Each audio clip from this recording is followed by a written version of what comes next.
Hello mga kamanay, mga kamanay, kamusta na po kayo?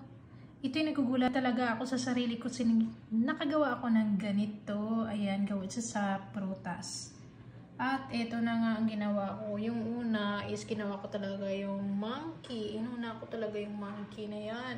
Ang hirap. Syempre, pineapple, tsaka yung bunga niya, orange, grapes, ganun. Ayan, so ang kanyang ulo is watermelon.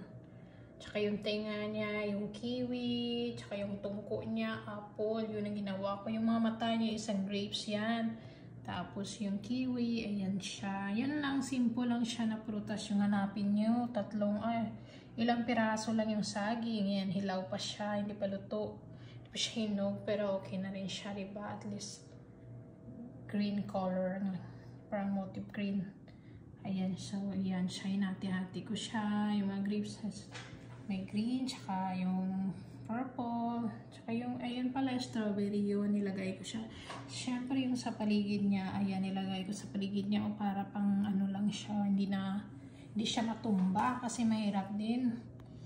Ayan, so naglagay talaga ako ng stick para yung gawing pang tusok sa ano niya, para mag-connect yung mga katawan niya. So, ayan siya. Napakahirap. Grabe.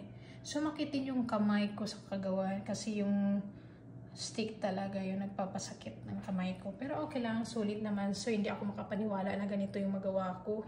O, diba? Parang monkey rin siya. Ano sa palagay nyo? Ang cute niya. Nakaka-amaze talaga siya. Oo. Hindi ako makapaniwala na nagawa ko ito sa sarili ko. So, be thankful tayo. Salamat po. Thanks for watching. Ingat po kayo lagi.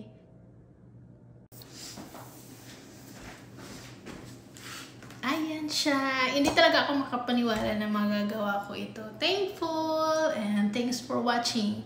Ingat pa kayo lagi. Ang taas niya. Grabe. Ang taas niya. Thankful po tayo kasi imagine magagawa mo yung ganito, diba? O, diba?